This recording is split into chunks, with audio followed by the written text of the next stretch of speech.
సమాజంలో మానసికంగా యువత ఎదుర్కొంటున్న సవాళ్లను ఎదుర్కొని ధైర్యంగా యువత ముందుకు సాగాలని మరాఠ్వాడా కృషి విద్యాపీఠం పూర్వ పీఠాధిపతి ప్రొఫెసర్ విశాలపట్నం ఓఎన్జీసీ ఆఫీసర్స్ మహిళా సమితి అధ్యక్షురాలు శ్వేతా సింగ్ పిలుపునిచ్చారు. స్థానిక జగన్నాథపురం ఏఎస్టీ ప్రభుత్వ మహిళా డిగ్రీ కళాశాలలో బుధవారం హోమ్ సైన్స్ విభాగం ఆధ్వర్యంలో ఓఎన్జీసీ కాకినాడ వారి ప్రయోజకత్వంతో empowering youth for mental wellness awareness resilience and action అనే అంశంపై జాతీయ సదస్సుకు కళాశాల ప్రిన్సిపల్ డాక్టర్ వి అనంతలక్ష్మి అధ్యక్షత వహిస్తూ అంతర్జాతీయ ఆత్మహత్యల నివారణ దినోత్సవం సందర్భంగా ఈ జాతీయ సదస్సును ఏర్పాటు చేయడం సందర్భోచితం అంటూ ఈ సదస్సు యువతలో మానసిక ఆరోగ్యం యొక్క ప్రాముఖ్యతను తెలియజేస్తున్నారు.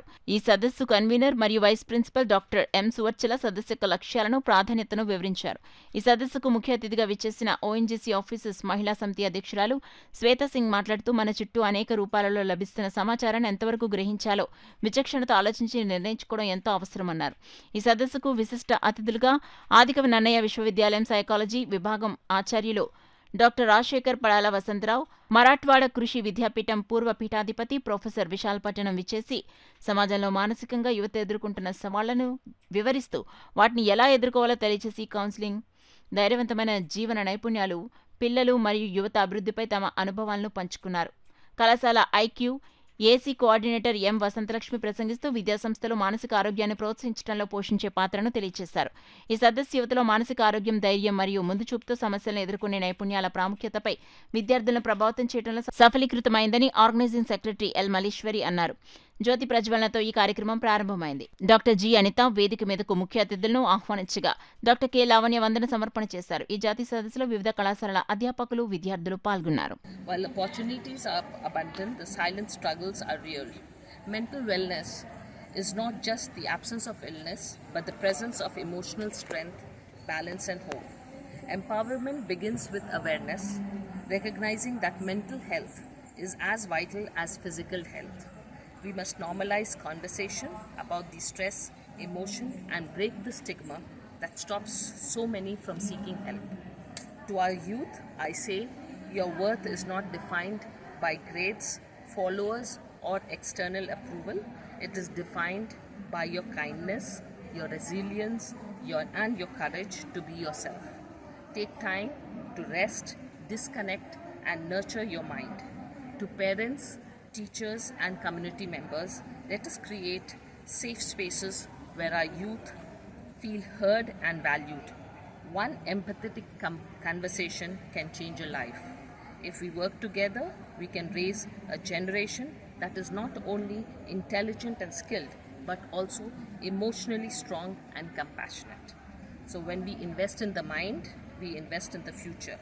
Let us make that investment starting today. Skills especially for girls, for empowerment, when we talk about, they should be able to express their needs and they also should be able to express their solutions also. Sometimes they become inactive.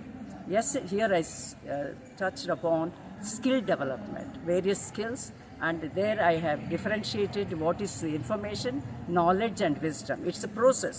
But the youth are having a lot of information, just they Google it, within seconds they get a lot of information, but they don't have knowledge. So I gave a lot of examples to make them get convinced that right now they are seeking only information.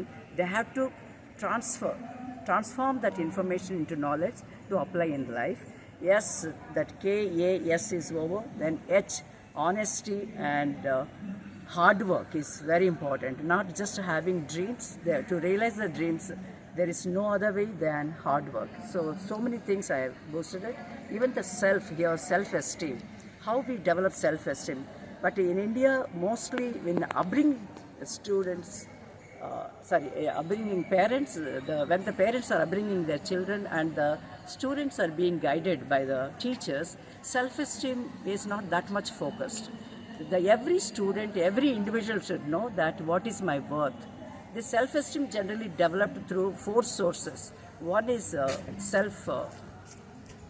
self-analysis, social comparison, psychological centrality and social comparison. So self-esteem, if they have high self-esteem, the suicidal tendencies will be less. They become more dynamic and they will be very outgoing. September 10th పురస్కరించుకొని ఈరోజు world suicide prevention day. Mental health మీద ఒక seminar arrange చేయడం జరిగింది. ఈ సెమినార్లో resource పర్సన్స్గా Maharashtra agricultural university నుంచి professor విశాలపట్నం, అలానే ఆదికవి Nannaya university నుండి ప్రొఫెసర్ రాజశేఖర్ గారు రిసోర్స్ పర్సన్స్గా వచ్చారు. మరియు ఓఎన్జీసీ నుంచి చీఫ్ గెస్ట్గా శ్రీమతి శ్వేతా సింగ్ గారు విచ్చేశారు. ఈ సెమినార్ను మేము ఓఎన్జీసీ వారి యొక్క సిఎస్ఆర్ ఫండ్ సహకారంతో అరేంజ్ చేయడం జరిగింది. ఎందుకంటే ఓఎన్జీసీ సిఎస్ఆర్ ఫండ్స్ ద్వారా ఇలాంటి ఎడ్యుకేషనల్ యాక్టివిటీస్ని చాలా ప్రమోట్ చేస్తుంది. దానిలో భాగంగా మాకు వాళ్ళు స్పాన్సర్ చేయడం వల్ల ఈరోజు ఈ సెమినార్ని అరేంజ్ చేశాము. యూత్ మెంటల్ హెల్త్ అనేది చాలా చాలా ఇంపార్టెంట్. నవ్వేడేస్ మన యూత్లో మెంటల్ హెల్త్ ఇష్యూస్ చాలా పెరుగుతున్నాయి. వాటి మీద అవేర్నెస్ క్రియేట్ చేసి రెసిలియన్స్ ఎలా డెవలప్ చేసుకోవాలి, యాక్షన్ ఎలా తీసుకోవాలి అనే అంశాల మీద మెయిన్గా ఈ సెమినార్ ఫోకస్ చేస్తుంది. దీనిలో 150 మంది విద్యార్థులు మరియు విద్యార్థినులు పార్టిసిపేట్ చేస్తున్నారు. దీని ద్వారా మనం సమాజంలో అవేర్నెస్ క్రియేట్ చేయడం అన్నది ఈ సెమినార్ యొక్క ముఖ్య ఉద్దేశ్యం.